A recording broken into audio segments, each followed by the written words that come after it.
And welcome into the Week 11 3 and Out show, as well as the Week 12 waiver show.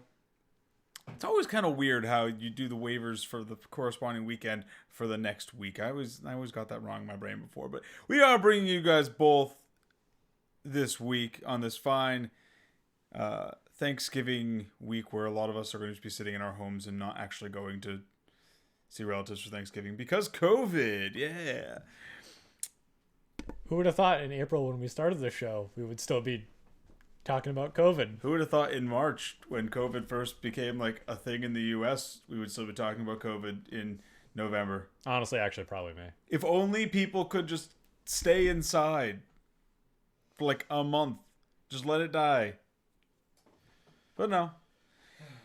Anyway, hopefully it's gone by Christmas. It won't be. But I think that's a good segue into the news today, because we got a couple players who are also testing positive for COVID and therefore will not be spending Thanksgiving with their families either. Adam Thielen on the COVID list, return unclear. I haven't seen any news so far suggesting whether that was a positive test or a close contact. We'll probably find out more in the coming days, but as of right now, don't plan on Adam Thielen for this Sunday. And then people that you definitely will not have this Sunday, J.K. Dobbins and Mark Ingram both tested positive for COVID. I guess they were swapping spit in the locker room or something. Gus Edwards, as far as I know, didn't. So, you know, we got a big name here on the running back list. Finally, the Gus bus. His time to shine is nigh. Until tomorrow when he's declared with COVID. Well, yeah. Or I guess today we're living in the moment, Frankie. We're talking about right now, 7:06/11/23/2020. As of this second, Gus Bus is the presumed starter for the Ravens. Until Alex Collins gets activated from the practice squad. He's on the Seahawks, so that would be impressive. Never mind. I remember Justice Hill is still on the team. That's the one. I was like, I know they still had that practice squad guy that has been kicking around. I just remember hearing Alex Collins. I remember him being the Ravens star for a little bit, but then again, who wasn't the Ravens star in these past 5 years? Yes. Frank Gore? I don't think he's made his way to Baltimore yet. So Yet. That's fair. But yeah, J.K. Dobbins and Mark Ingram both have officially tested positive for COVID, so they're definitely missing at least this week. As is tradition with COVID, they could be out for just this week. They could be out for the rest of the season if they have, COVID-related complications like we saw happen with, plenty of players in other sports. So something to keep an eye on. You probably weren't relying on Ingram at this point, but you might have, after this past week, been like, yeah, J.K. Dobbins. Glad I held on to him. Yeah, and I mean, the only benefit of this is Mark Ingram's out there. If you want to try and take a flyer on maybe he comes out and somehow takes over the job again, you can throw him in a COVID spot if your league does that. Sure. It's a free roster spot. Why not use it? LaMichael Pirine, high ankle sprain, will be week to week. They are saying that he is going to miss time. So kind of the same situation with Dobbins and Ingram, where it's like, hopefully you weren't relying on LaMichael Pirine to carry your team. Hopefully he wasn't one of the glue pieces, keeping your team afloat. But I guess if your team was poked full of holes, he might have been like, you're just patching a hole and it just pops out. So, wrong time of the season. Basically, this point in the year, at least for fantasy players, week to week, essentially means they're done for the season. So, bye-bye, LaMichael Pirine. Another player who's week to week, Matt Rule's pessimistic about CMC returning in week 12. It's Mike Davis season still. God. I agree with what Frankie was saying. Was it in our last trade show? Yeah, probably. Where I think that CMC is a week-to-week player that I think we're getting back because he's been week-to-week for 2 weeks now. But I don't think you're getting him back for the playoffs. Yeah, I think they're comfortable to let him sit, and with them having a bye in the near future, I think they're fine to just let him sit and get as much of a healthy CMC for the latter half of the season. Sure. Latter quarter, for the season as they can. So unfortunately, I think it's going to be playoffs or bust for him, and hopefully he comes back to start the playoffs. Another player who is technically week to week, Joe Burrow tore his knee. He will be missing at least this upcoming week, and likely parts of the start of next season. I would call that week to week, yes. So that one, I'm going to talk about that a little bit later. That one sucks a lot because Burrow was, off to a hot start. He was on pace to break the yardage record. Sucks to see, and an injury like this can have far-reaching complications. But get healthy soon, Burrow. We're rooting for you. And then last but not least, Julio is considered day-to-day with a hammy, likely a game-time decision at this point. They said he had to get further tests after the game, which is generally not a good thing. And we've already seen Julio miss a chunk of the season with a hammy earlier in the year. I think this is a downgrade all your Falcons because you know that offense doesn't work as well without Julio. And if you're a Julio manager, I think you're just hoping you have him for week 14. Man, it just feels like this season, like nothing's more like those missing of the preseason and all like the camps and stuff, and not being able to get up to game speed before the start. It feels like it really took its toll this year. Like players are just like these injuries are nagging and they're just hanging around. Like like we usually have just like the Eagles to dump on for this because of poor medical staffing and whatever else is in the water there, I guess. But now it's like, it's them, it's the Cowboys, it's the Falcons. Like, everyone's catching this injury bug in hard. To be fair, Julio usually misses time with a hammy, so this is just par for the... It's everyone else on top of it that makes it feel like that, but... Yeah, no, I'm with you. That is all the injury news I saw, though. Did you guys pick up on anything that I didn't? No, that's pretty much I think the biggest one there was Joe Burrow. Yeah, I don't know if you guys were watching that game. I saw that injury in real time, and I was like, oh, that's not good.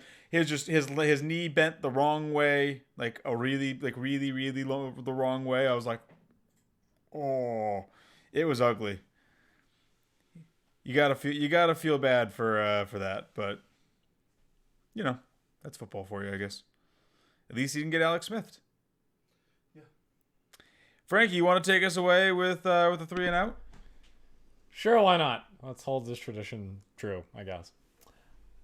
So, in a turn of events that pretty much, well, I mean, at least I didn't expect, given my starts of the week last week, Taysom Hill was the starter in New Orleans. I didn't really know what to think going into that. I was like, all right, well, we got this guy in Winston who obviously likes to throw the ball, and, I felt would fit really well with that offense.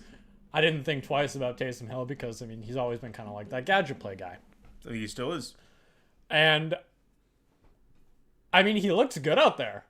I mean, obviously he's not the same caliber of quarterback as Drew Brees, but I think the thing that surprised him the most is, I mean, he looks really comfortable out there. And, granted, 18 for 23 completions, 233 yards, didn't turn the ball over, didn't throw any touchdowns, but he rushed for 2. And, I mean, that's pretty much what I expected when I heard Taysom Hill was going to quarterback. I heard Taysom Hill was going to quarterback, and I was like, wow, this is going to be a great start at tight end. But yeah, again, I think that just watching the game, I mean, he gets a lot of speed on the ball. Not the most accurate guy. I did see a lot of, or at least a few dangerous throws that should have been picks. But, I mean, I think if they stick with him going forward, the only real test he has is KC in week 15. Thomas looked good out there with him. Sanders looked good. I'm comfortable starting them with either Hill or Winston. So I think that's good if you're a Michael Thomas owner, especially. Sanders, if you need that wide receiver 3 guy. If I have either of them on my roster, I still much rather have Jameis Winston out there. He is much better for fantasy. Taysom Hill is going to be fine. He's not a good football player. That's the issue. He's going to be fine or maybe he might be an okay football player. He's not a good quarterback.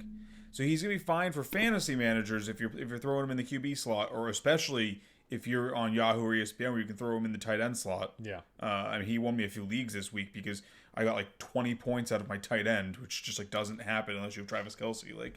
But he's going to be great for fantasy managers as long as he's back there. But what are the Saints doing?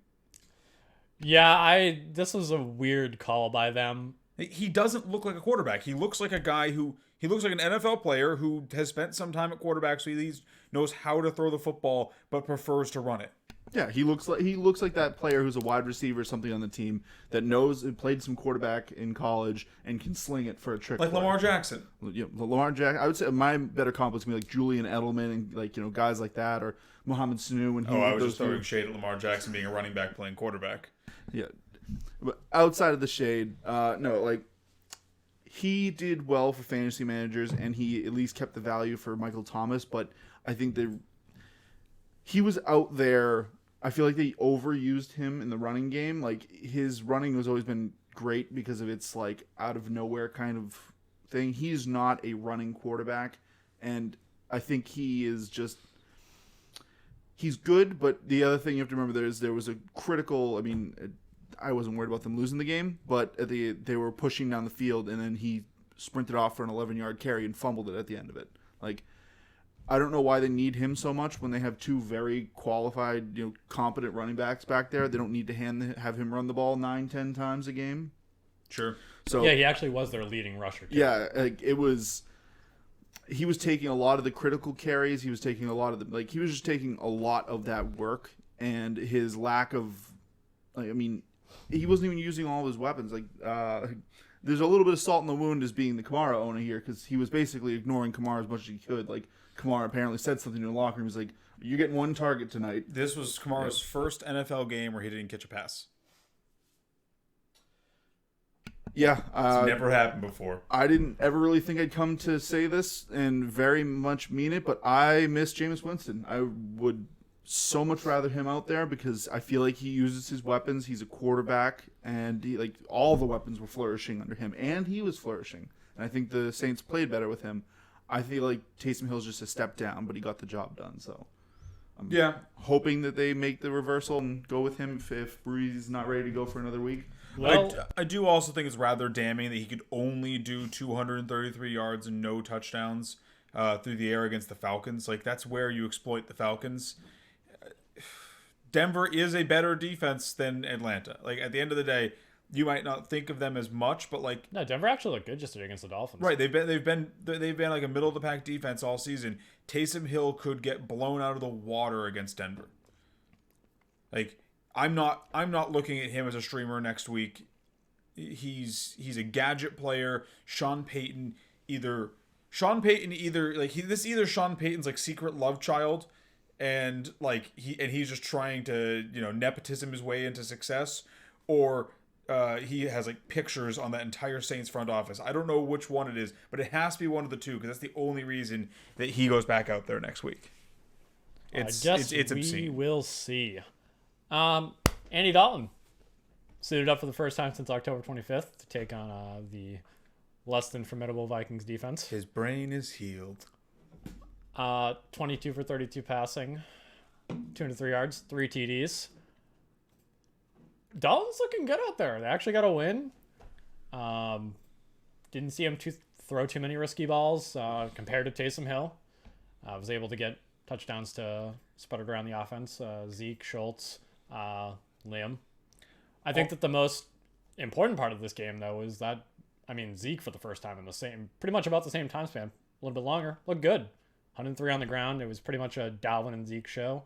See what I just said about the Falcons, but in reverse for the Vikings. Yeah, again, similar to the above situation and the below situation, I feel more confident in Zeke and my other Cowboys. Not super confident, but more confident than I did when they had their third stringer in there. You shouldn't. You're looking at one of the worst defenses in the NFL that they performed against, and you're gaining confidence out of it. They are supposed to beat up on bad defenses when you have players that you're paying $100 million to. I'm still very down on that Cowboys offense. I'm not super up on them. This was like a no-win situation for them. It was either like they don't do good, and then you're like, oh, they can't even beat up on the Vikings, or they do good, and it's like, all right, well, it was the Vikings. So fair enough. I don't give them. I do it against a team that matters, is what I would say. And for those of you still out there rostering Jets, I hope that for your sake, Joe Flacco continues to be the quarterback in New York. They need to stop trying to make Sam Darnold happen because it's clearly not happening. Joe Flacco has looked marginally better over these last 4 starts that he's had over Darnold. I mean, he was able to spread the ball around. 2 of their receivers had touchdowns, which is, I know that seems low, but for the Jets, that's amazing. They have a pretty easy schedule coming up with Miami and Las Vegas and a trip to Seattle. So all of those are very exploitable secondaries. I'm not saying to, go in with full confidence here, but if you're streaming a wide receiver 3 or a flex or maybe a tight end and you're desperate, the Jets probably aren't the worst option, at least for the next couple weeks, especially against Seattle. There are probably better guys out there, but again, if you're desperate, you could have Sam Darnold Jets or Joe Flacco Jets. I'm going with Joe Flacco up here.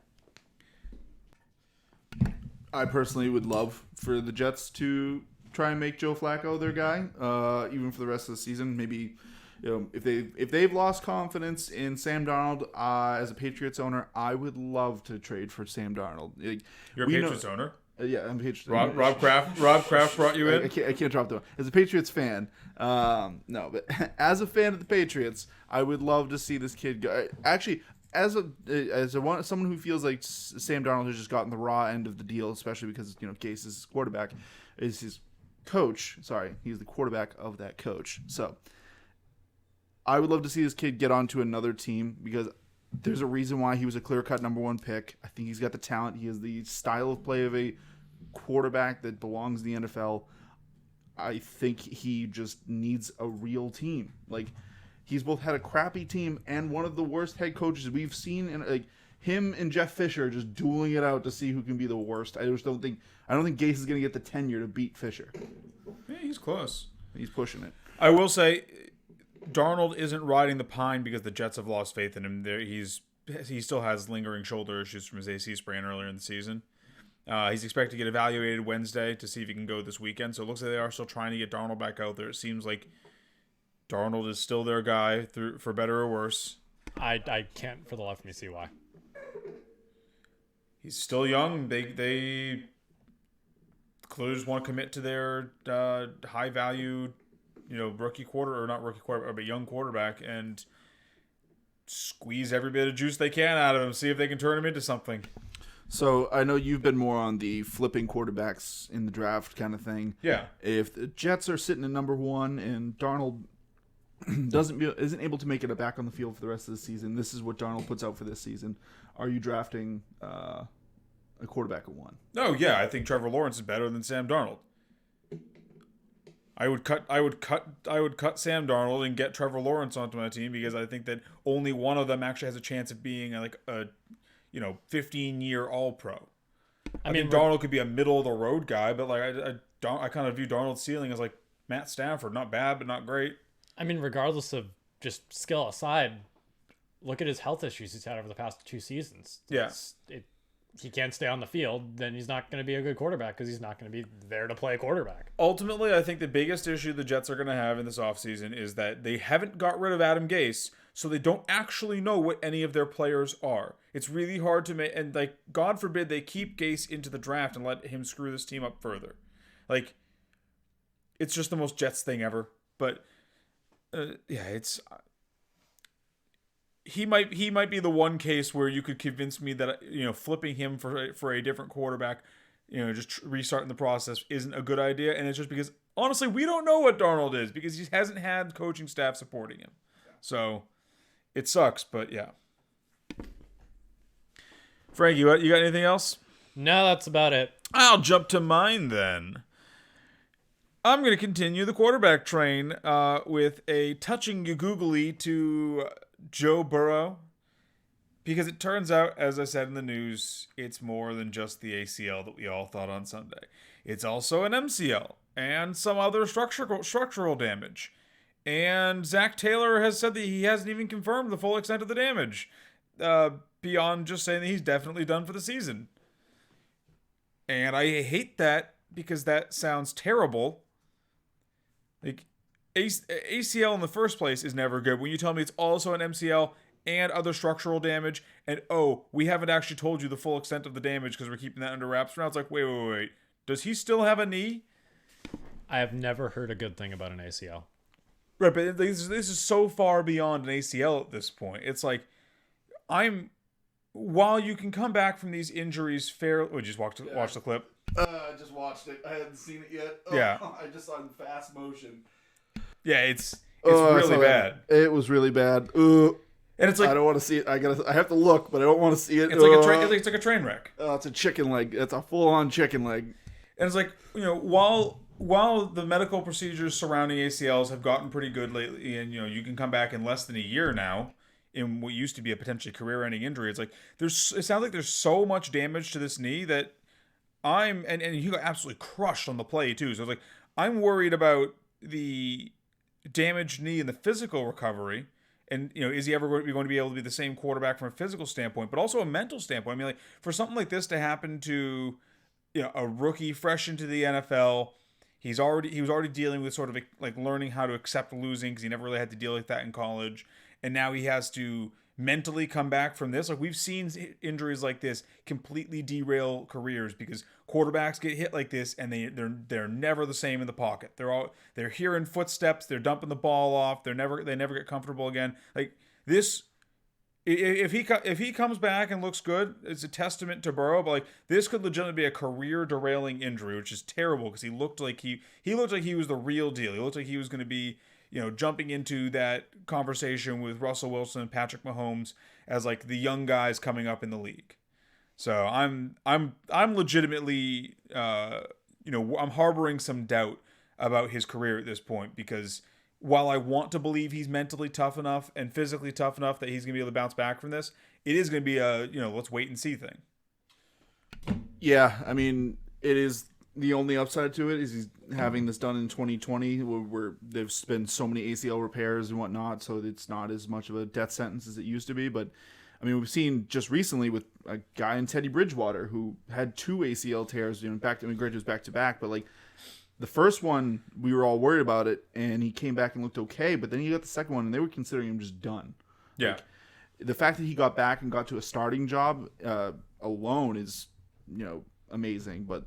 Yeah, I'm worried, especially after having seen the way his knee buckles. Like, it's not just one of those ones where you see him cut in the open field and you just see it kind of come out for a second. And it was like this is a grown man slamming his shoulder into his knee. Yeah, like, they turned his leg into a V. Yeah, like, yeah, no, I'm like I said, I'm hopefully he comes back. But I'm down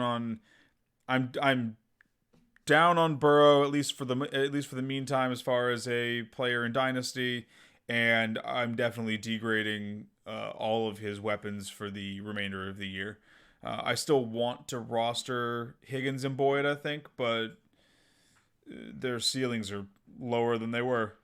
The only thing I think when this comes up is how I feel about Mixon. Should he see the field again, I feel like I should downgrade him because now he's losing the offensive capability of this team. But he's also, we saw last year when they were kind of out of it and they knew they're out of it, they just dumped carries on top of him, and then he got work done with getting 22 plus carries. Like, yeah. So he could be a benefactor, but I don't want to believe that right now because I feel like this team's going to start slowly just kind of packing it in. Yeah, I imagine the rest of the season is going to be a race for the Bengals to get another high pick. Yeah, I think that, I mean, especially this year with all the injuries and the way this season has gone, it's probably not their worst decision. Continuing the rookie QB train, Tua benched. I just have a question for that Miami Dolphins organization. What the hell are you doing? Like, a few weeks ago, Brian Flores made the decision to bring Tua in over Fitz. Fine. I didn't agree with it, but fine. It was the organizational plan. They were just sticking to it. It was always the plan to bring him in after the bye week. They want to see what they have in their rookies, so they know if he's someone they can move forward with, or if they have to start planning for a new rookie in the future. So why then with 3 games under his belt and in a close game with the opportunity to let Tua show you what he can do in a 2-minute drill in a clutch situation, see if he's got ice water or, doo-doo in his veins, are you pulling him from the field? Flores said after the game that it wasn't injury related. They just felt that Fitz gave them the best chance to win in that situation. It's like, okay, then why isn't Fitz just in there? If this is truly what you're doing, and you're looking to, suss out, is Tua legit? Did we make a good draft pick? Then you want him in those situations. You aren't playing to win this season. You said that when you put Tua in after the bye week. You are playing to find out what you have in Tua. So to pull him from a game in a 2-minute situation is asinine. And then beyond that, it's like, I can't imagine. I've obviously never been a quarterback in the NFL, but I can't imagine that's good for a rookie's mental state. Especially after you've been, I would say passable to good over your last 3 starts. You struggle a little bit in this one, and they yank you in a situation where you can go out there and try and show everyone that this is your team, and you can go out and get a clutch win, and they pull you for the guy that they benched for you. This better be a one-time thing. Flores better have just panicked on the sidelines and put Fitzpatrick back in. Because if every time they're in a 2-minute drill and they're down, they put Fitz in, this is going to ruin his mental state. This isn't baseball. You can't just pull the starting pitcher because he's getting tired. He needs to have this experience to develop into a full quarterback. Ripping him in and out of games is just going to make him question whether he actually is good enough to play. I hate it so much. Yeah, that didn't make much sense to me. I was watching that game and I'm like, oh yeah, Tua's looking good out there. He's got a touchdown. He's not throwing too many dangerous balls. And I can't understand. I don't. They did have a lot of 3-and-outs though. That's the only thing that really stuck out. Yeah, it was Denver's a tough defense, and he was a rookie. Yeah, but I was gonna say that's the only thing that really stuck out to me. And as far as that, he looked serviceable. The Bengals didn't bench Burrow when he was failing against the Ravens. You have to let rookies fail sometimes. It doesn't make sense to me. I'm not for it, and for pretty much all the same points that you said, the mental state is going to be the most important thing this is going to affect. Yeah, because now there just is that seed of doubt there. Even if he's a very confident guy, it's now it's every game in the fourth quarter. If it's close, he's going to have that seed of doubt there. If I don't keep the score, in our favor, am I going to get yanked for Fitz now? That can mess with decision making, even if it's not in an active thing in his brain. It's just, I hate it. It's dumb coaching. Yeah, I think dumb coaching is bad. I think Flores just smelled the Bills and was like, "Oh, we can be tied." Like I said, dumb coaching. And then on to a rookie QB that I got to eat some crow on. Justin Herbert is kind of just on his way to being the best rookie QB ever. I was so wrong about this kid. I didn't think he was going to be anything in the NFL. From the research I did and from what all of the the draft guys were talking about, it sounded like he was, while the most NFL ready of his peers, he might have the lowest ceiling. He was going to come in to basically be a game manager, a guy who can get you to 9-7, maybe 10-6, but you're never going to win anything with him. He looks awesome out there. In a week where Tua got benched and Burrow got broken, Herbert put up another gem of a performance. He's on his way to being the best rookie QB ever by a comfortable margin. He's already at 20 touchdowns. The record is 27 set by Baker. And he's also on pace to beat Luck's yardage record of 4,374. So it's he's on pace to take the touchdown and the yardage record, and he's just doing it in such a comfortable manner every week. Doesn't matter who he's playing against. He goes out there and he's making throws at every level of the field. He's putting it into tight windows. He's exercising good decision making. He can make plays with his legs. It's how was everyone this wrong on this kid? Yeah, just because I was watching that game too, and there was this one throw that he made, I think it was to Keenan Allen in the back of the end zone, where he does a hook route to the left, and he's just wide open, and he's running to the left side of the field, and he throws while jumping across, right, and hits him perfectly. And when I saw that, I was like, wow. Yeah, this kid can ball. That's great. Yeah, like just what you said. Like I was looking at research because going in, this was when we were starting our dynasty league, so I wanted to know what the quarterbacks were in this class, who I might want to be interested in. Should I trade up, trade down? Where should I be looking? And he was the one I was kind of out on, just because the big thing on him was he was inconsistent. You could play tape of him, you could just cut sections out and give you an NFL looking game ready player. And then you could give them the same thing and flip it, like, both against good competition. Like, that's the thing. It wasn't like he was beating up on bad competition, losing to the good stuff. He was doing it against both bad and good. Like, he would make NFL tight windows, throwing guys open, and then the very next play, he'd be throwing a head scratcher interception. Like, that was the thing why I was looking at him. Like, I feel like he might be in the next Jameis Winston. Like, he looks like he can make the big throw, but then he'll dunce one into the for a pick six. Sure. But like, he is just proving everybody wrong. Like, clearly he showed out in the combine. That's what, spiked him up draft so much. And the Chargers went in on him. Granted, they didn't even go in him all the way because they were ready to let him sit for a year, which I always agree with letting a rookie mature. But he got lucky with the whole medical thing that happened with Tyrod, and there we go. Yeah, I mean, that's like we might still not be seeing him if it wasn't for the fucking Chargers doctors puncturing Tyrod's lung. He could still be on the bench. I'm like I said, I'm eating crow on this one. I was wrong. I hope his career goes in the direction of the other rookie greats and not in the direction of Baker's. But I guess that is still the one thing where I want to, put an asterisk, because we've seen rookies be great before and then turn out to be terrible the following seasons. This feels like he's going in the direction of Andrew Luck and Russell Wilson and not in the direction of Baker Mayfield, but we'll see. But as of right now, it looks like he is proving all the doubters wrong, and I hope he smashes both those records. All right, I think I can hop in here and wrap this on up for us.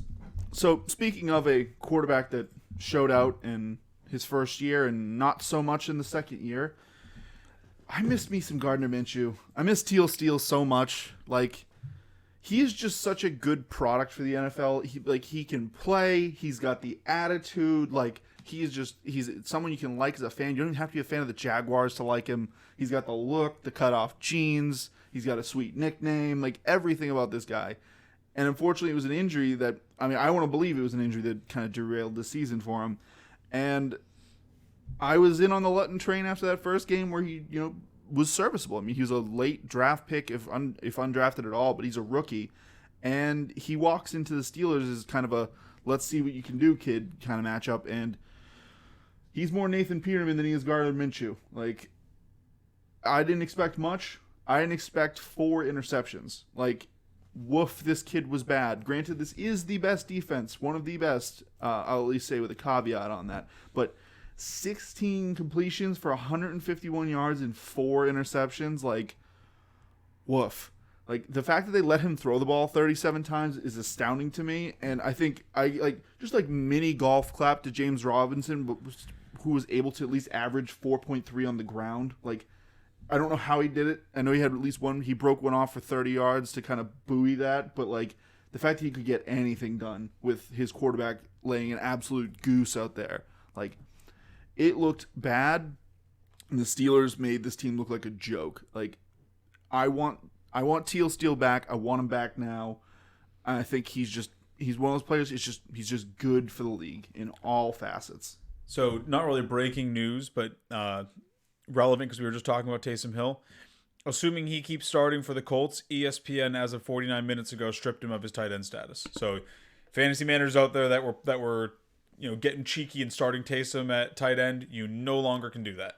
Enjoy your free win. And by Colts, of course, you mean Saints. Yes. He continues playing for 2 teams. They're going to strip him of his tight end status.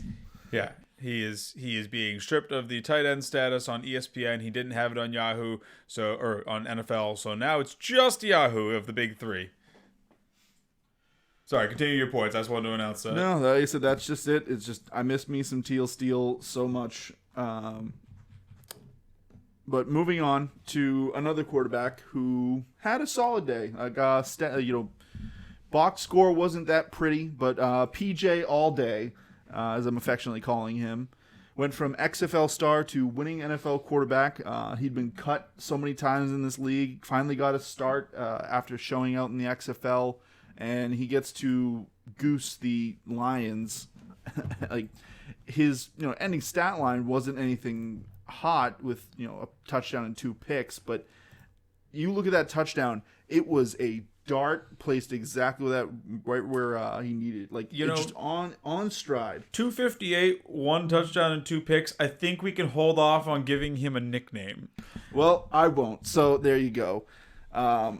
Like he just looked great. Granted, like the Lions are not the best, but like I said, he came out and he won the game for his team. He performed some quality throws out there, and like I said, he played so well in the XFL. I think that there's a route for at least minor success out there. He could be, I think on the low end, he could be a very serviceable backup, a guy that could bounce around the league now that he's been able to show what he can do. Upside, if he gets a couple more starts, I think he could start getting his feet under him, and if he gets gelling with these receivers, I could see him when he finally comes off his contract, maybe getting something on a team that just needs a quarterback for an interim, like they've just drafted a rookie and they need like basically a Tyrod. So. Sure, I could see him go fail for the Bears. Yeah. Yeah, I'm not as confident as you are in him. The Lions are one of the worst defenses in the league, especially against the run. Okay, Mr. Joe Flacco. We've seen Flacco at least have NFL success for. I'm with Frankie here. I look at this a lot of the same way as I view Taysom Hill putting up 233 and no touchdowns against the Falcons. It's like if you can't even get over 300, you're throwing a negative pick to interception ratio against the Lions. Like, I'm sorry, I don't have much hope for you. Like, I'm not rushing out to grab this guy in any format. I'm not hopeful at all. I mean, maybe he turns in a good game against Minnesota because everyone turns in a good game against Minnesota. But then he has a bye week, Denver, Green Bay, Washington. Like, no thanks. Yeah, that's not a very good rest of season schedule. Listen, like I said, that's why I booed it by putting the ceiling at Tyrod, the backup, just the perennial journeyman for every random team out there. Like, I don't. Tyrod had success in the regular season, though. He was a starter for a long time. I think projecting this guy to be anything more than just like a career backup at best is ambitious. It is ambitious. That's why it's the ceiling. But like I said, that's him hitting everything he could hit, and I think he has shown, and he at least deserves his shot to at least continue being a backup in this league. I think he'll get that. Yeah. So like I said, I like his tool set. The throws he was making in this game were great. Other than the interceptions, of course, but I was happy to see him get the win there. Nice little story for him. But moving on, the Browns, they provided a not so nice day for Carson Wentz and just the Eagles in total. The fact that the game was only 5 points differential does not, like I said, it's one of those things where you can look at the box score, but you don't understand the game. Like, just as some stats to put out there for you, what the Browns did to the Eagles that day, they tallied up 5 sacks, 2 interceptions, 1 going for a pick 6, a fumble, a safety, and held them to 2 out of 12 on third down.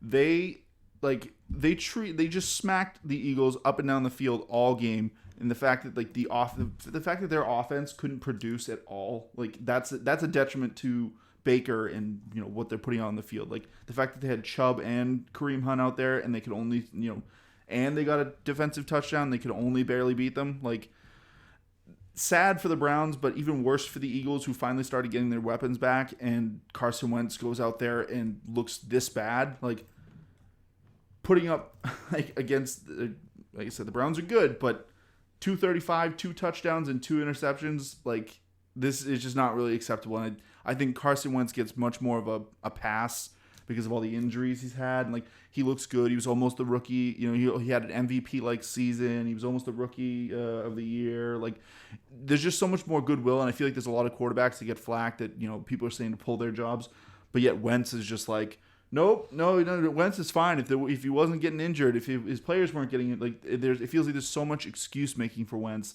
and I feel like this should have been just a big sign right into the face of the Eagles, who are battling it out for, what is it? They're all three-way tie for second now?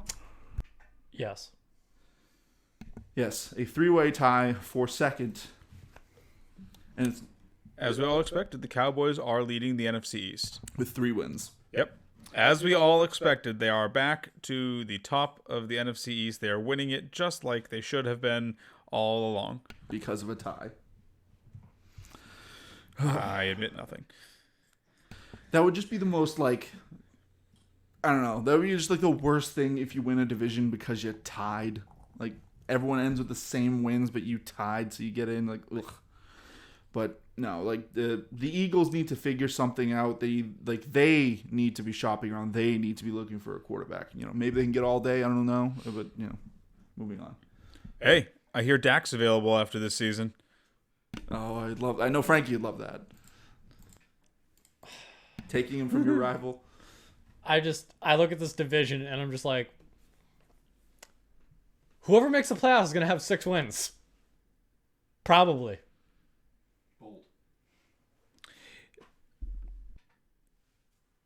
I do want to say that for all of you guys' naysaying about Carson Wentz, and I was just looking for the tweet so I could make sure I was quoting it correctly. The NFL on CBS did put out a tweet about Carson Wentz's,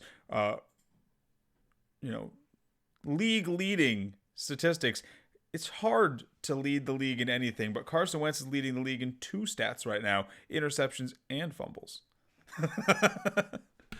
Good for him. Danny Dimes, look out. Someone's coming for your crown. Coming for the crown. He already passed him. He's got 10 fumbles this season and 14 picks. Season's not over. Race ain't done. Wentz is a comfortable front runner in this one, I think.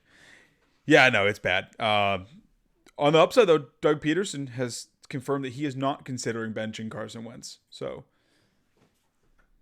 yeah. The race to the bottom of the NFC East continues. All right. I think we've trashed on Carson Wentz enough for one day. We can make fun of him again on Wednesday.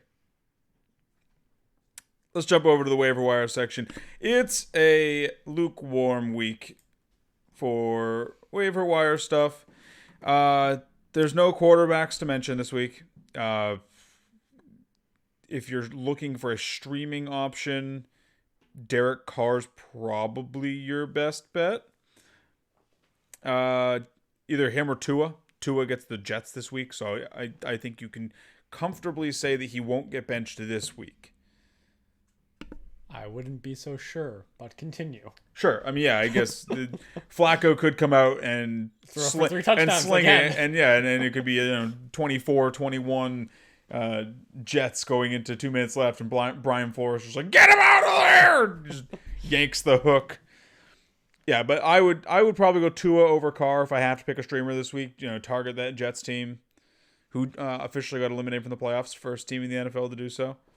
I am both shocked and surprised at that. Running back top pickup this week is definitely going to be a Ravens running back. Are you going Gus Bus or Justice Hill? I would go with Gus Bus personally.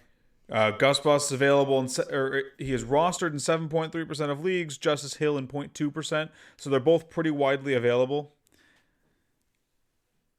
I would, just given that they've been using Gus over Justice, I would probably also go Gus here.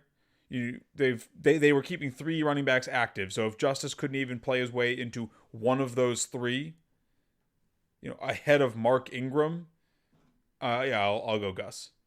Same. What are you guys doing with Justice? Are you making a claim on him? Like an emergency? You throw him at the bottom of your claim list, tossing $1 at him and just seeing if you get him? Or are you letting him sit out there? Maybe you grab him after waivers clear?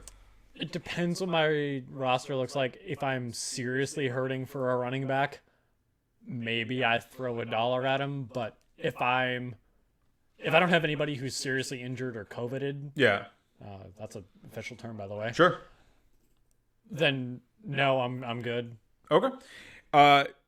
Also, just as an aside, while we're talking about the Baltimore backfield, and you mentioned it earlier, Vitaly, keep an eye on who gets dropped this week. There was a lot of players that got tagged, or not a lot of players, but a lot of names that got tagged with COVID this week.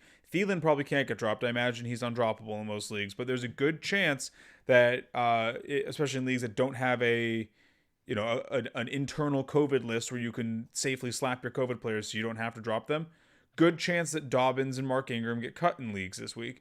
If they do, go out there and grab them, because this is Gus's job only as long as J.K. Dobbins is not able to get on the field. So you could be getting a running back for free if you snake Dobbins because someone cuts him because he got COVID. That's really it for the running backs this week. At wide receiver, we're once again featuring Michael Pittman Jr. He's still only 24.4% rostered. He had another big game. It was on less catches this week, but he is fitting in well with that offense. Rivers keeps finding him for important catches. He's not Justin Jefferson or T. Higgins. He's not going to be consistent week in, week out, but he's showing us that when he is on weeks where he hits, he's going off. The floor is probably very low with him, but the ceiling is high, so I'm comfortable putting him in as a wide receiver 3 flex option for most weeks throughout the rest of the season. If you need a wide receiver, he's a good one to target. Corey Davis is still out there in a lot of leagues as well. 47.3%. He's getting looks. He's part of that offense. So I would at least, it feels gross to have to go pick him up, but I would still go grab Corey Davis if I need a wide receiver. You guys in that same camp? Yeah, I mean, from the games I've watched this year, Corey Davis has looked like he's definitely the clear number 2 on that team.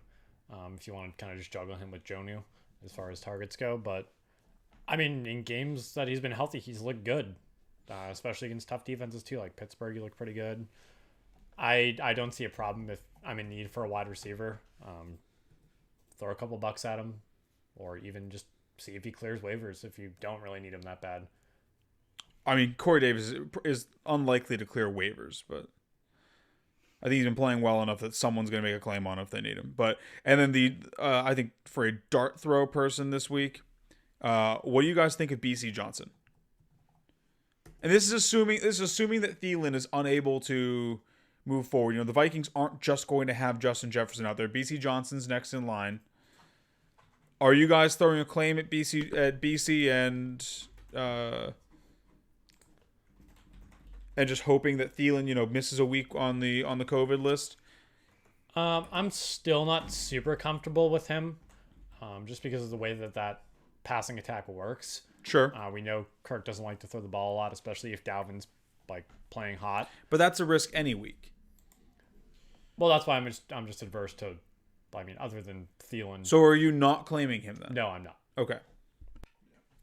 I actually would throw a claim at him just because they should be in some, at least for the next 2 to 3 weeks, in some games where they are playing against exploitable defenses, and they'll be in situations where they're going to need to throw at least a little bit. Carolina's probably going to be a run-heavy attack, but then Jacksonville, you can throw against them. And then Tampa Bay, they're going to have to throw against them. We don't know how long Thielen's going to be on the COVID list, but BC Johnson's likely a guy that you can get for free. So I don't have an issue. If you want to throw a flyer at him, I don't have an issue just grabbing him and seeing what happens. He's probably not someone who's going into my roster immediately, though. Yeah.